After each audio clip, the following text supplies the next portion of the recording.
السلام علیکم ورحمۃ اللہ وبرکاتہ۔ الحمدللہ والصلاۃ والسلام علی رسول اللہ وعلی آلہ وصحبہ اجمعین، اما بعد۔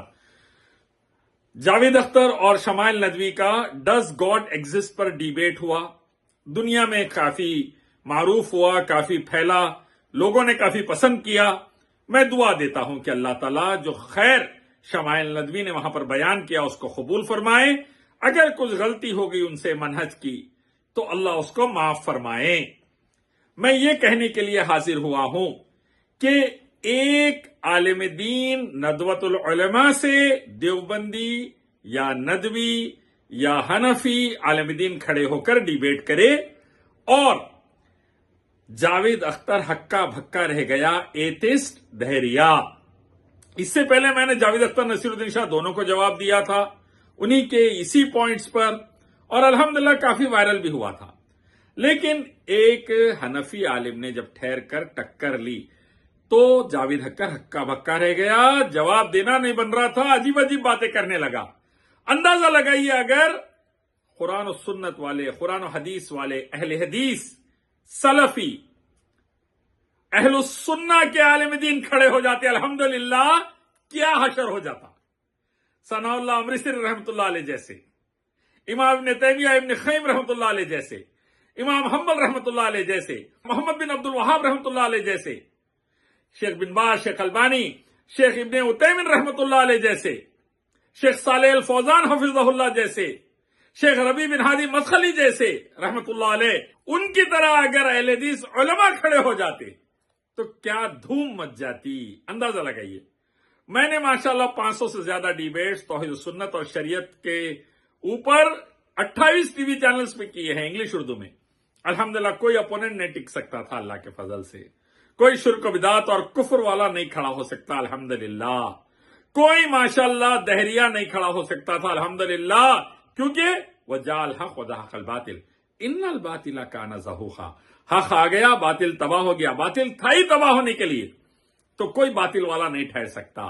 اہل حدیث علماء میں ماشاءاللہ مکی، مدنی، جامعی، سلفی، عمری، سناولی اگر کھڑے ہو جاتے الحمدللہ یہ کفر، شرک، دہریت کے خلاف توحید و سنت کی دعوت دیتے ہوئے، تو کیسا الحمدللہ اثر رہتا۔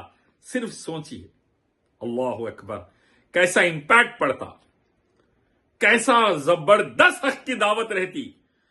شمائل ندوی صاحب چونکہ حنفی ہے، عقائد میں انہوں نے چونکہ حنفی، دیوبندی یا ندوی یا صوفی یا رافضی عقائد میں اللہ تعالیٰ کو مخلوق سے کنیکٹ کر دیا۔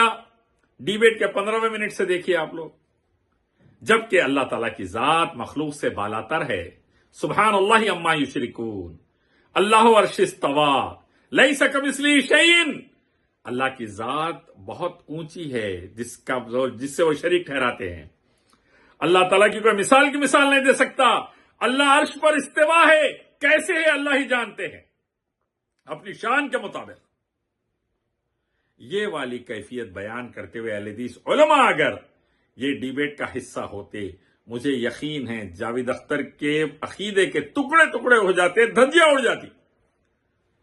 لیکن افسوس، کہیں پر ہمارے پاس ہم آپس میں ہی بہت زیادہ دستے گرباں تو نہیں ہیں، ایک دوسرے کو گرانے میں، ہلانے میں، دبانے میں، ایک دوسرے کے خلاف فائرنگ کرنے میں مصروف تو نہیں ہے۔ اب دیکھیے، دائیوں کو تو چھوڑ دیجئے، brother, sisters, doctors, engineers, uncles, aunties, advocate, انہوں تو گنتی میں نہیں ہے بولتے، تو علماء کہاں ہیں؟ علماء کیوں نہیں کھڑے ہیں؟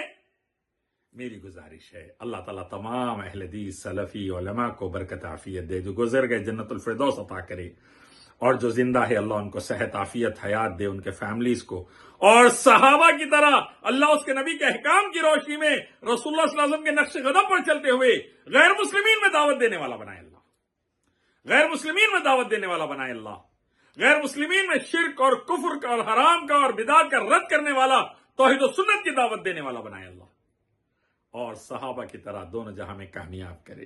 میں Ilyas Sharaf Uddin, slave of Allah Indian army Naik کا بیٹا، گزارش کر رہا ہوں دعوتی میدان میں ٹی وی وغیرہ پر آئیے، اہل حدیث علماء، سلفی علماء اور توحید و سنت کی دعوت دے کر کامیاب ہو جائے۔ السلام علیکم ورحمۃ اللہ۔